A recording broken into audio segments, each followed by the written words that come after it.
Oh, this is wonderful. Hang on. Thank you so much for agreeing for letting me lie on the floor, because I've got a terrible back. It's all those coffins. Every working day you've got somebody dead on your shoulder. Coffins in, coffins out. You're carrying them out of the, what we call it, the shop, you know, my family undertakers.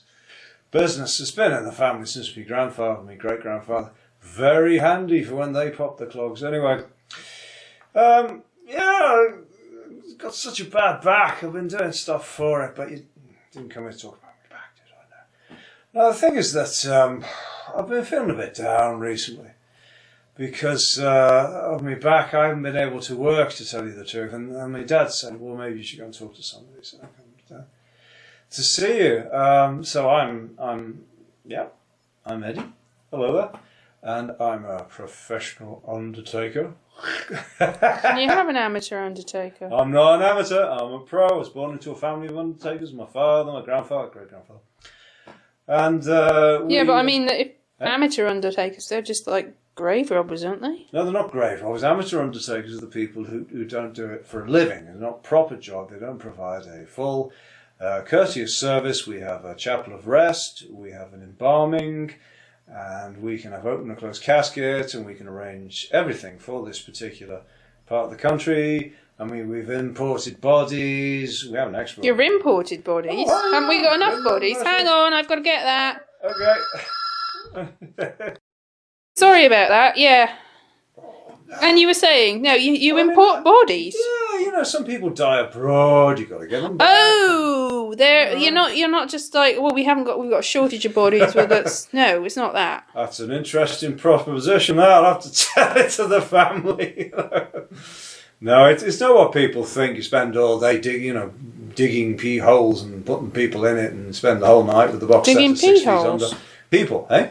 People holes. Yeah, people holes. That's the depth, right, at which animals can't smell dead bodies. And hands smell of formaldehyde. Did you get much of that? Eh?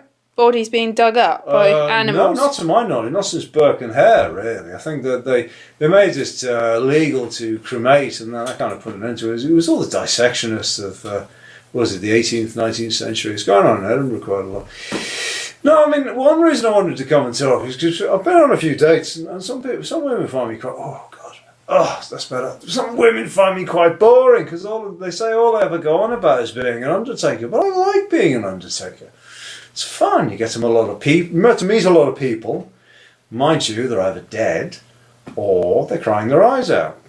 Don't have much fun in this job. For me it's fun, obviously, but you don't get to meet many people who are having a good time. I went speed dating, hey, what's your name? Eddy.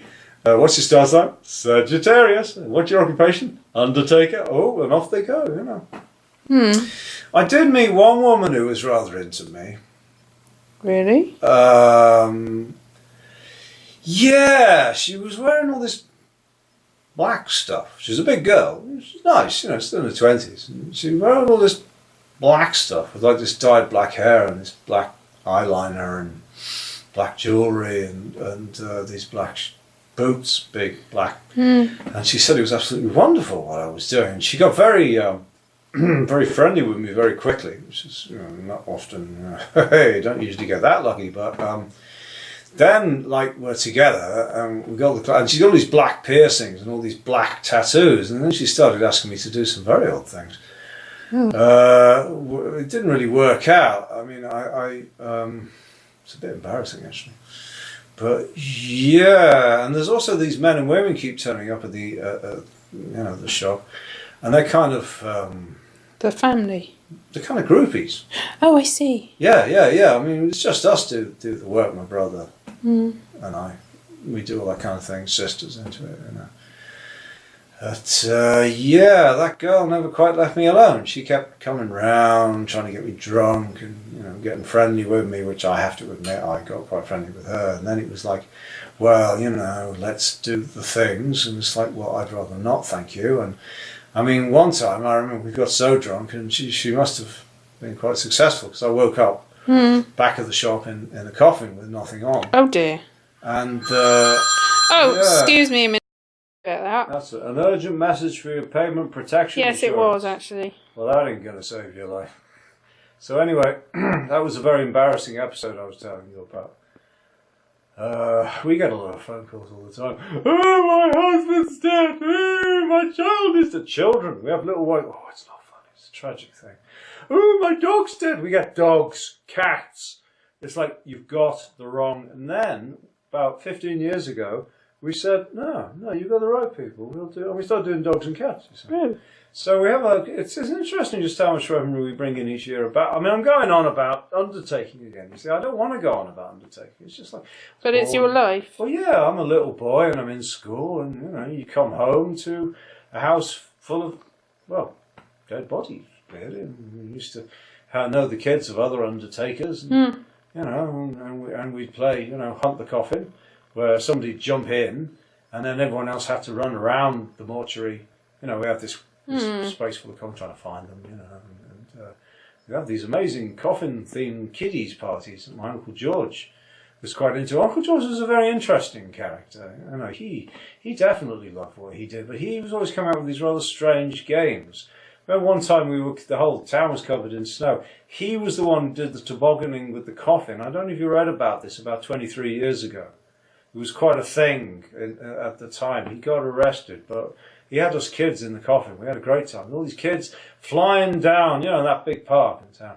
All these kids flying down the wooden toboggans and all the, you know, bits of wood and whatever. And then suddenly this dirty grey... That will probably be work, I'm afraid, because I'm on call. People are just dying to use All right. this. Well, you better just coffin go. slid down. Yeah. Well. And that really freaked a lot of people out. I remember my brother and I, my sister, we were laughing our heads off. We were having such a good time. And all you could hear was screaming children. You know, we thought this was great. And they were all terrified. Anyway, I'll just All right then. I'll see you then. Yeah, it's sort of the end of the session now, but maybe talk next time. Okay, thank you very much. Bye.